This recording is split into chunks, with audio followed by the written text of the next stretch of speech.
পর্যন্ত বললাম, একজন ৭৩ আর একজন ৩৫। তো ছোট ভাই হঠাৎ করে বড় ভাইকে বলতেছে, ভাইজান দীর্ঘ সময় পর্যন্ত আগুনের পূজা করতেছি, আগুনকে সম্মান করতেছি, শ্রদ্ধা করতেছি, একটু পরীক্ষা করার দরকার আগুন আমাদেরকে সম্মান করে কিনা। সুবহানাল্লাহ বলেন। আগুন যাকে আমরা এত মর্যাদা দিতেছি, সম্মান করতেছি, ভালোবাসতেছি, মহব্বত করতেছি, আমরা মহব্বত করি, সে আমাদেরকে মহব্বত করে না, একটু পরীক্ষা করি। বড় ভাই কয়, পাগলামি করতেছস নাকি? পরীক্ষা আবার কেমনে? কয় না, পরীক্ষা আছে। ওরে মহব্বত করি, ও করতে দেয়, এটা হতে পারে না। ওই তাহলে কিভাবে? আসুন আগুন প্রজ্বলিত করি, আগুন জ্বালাই আগুনের ভিতরে হাত রাখবো, আগুন যদি আমাদেরকে পুরে, আগুন জ্বালাইলে বড় ভাই ছোট ভাইরে কয় তুমি আগে দাও হাত, বড় ভাই ছোট ভাইরে কয়, ছোট ভাই বড় ভাইরে কয়, ও কয় ওরে, ও কয় ওরে, তুমি আগে দাও। মানে সবার একটা ভয় আছে, আগুন তো পুইরা দিবে, ঠিক না?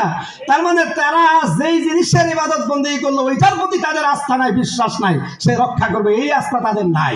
কিন্তু মুসলমান জাতি আমরা এমন আল্লাহর ইবাদত বন্দেগী করি, আমাদের ১০০-এর মধ্যে ১০০% বিশ্বাস আছে, ইচ্ছা আছে, আশা আছে, কাল কিয়ামতের ময়দানে আল্লাহ আমাকে নাজাত দিতে পারে, ঠিক কিনা বলে?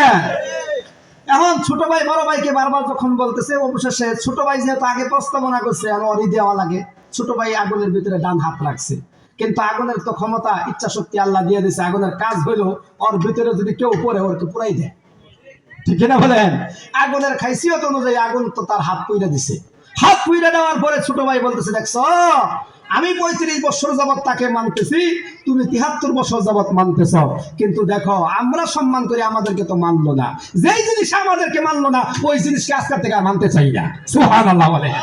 আবার বড় ভাই বলতেছে, তাহলে কি করা উচিত? তাহলে করা উচিত এমন একটা বস্তু বা এমন একটা সত্তার পূজা করা, এমন একটা সত্তাকে মালিক হিসাবে মেনে নেওয়া যেই সত্তা আমাদেরকে বাঁচাইতে পারে।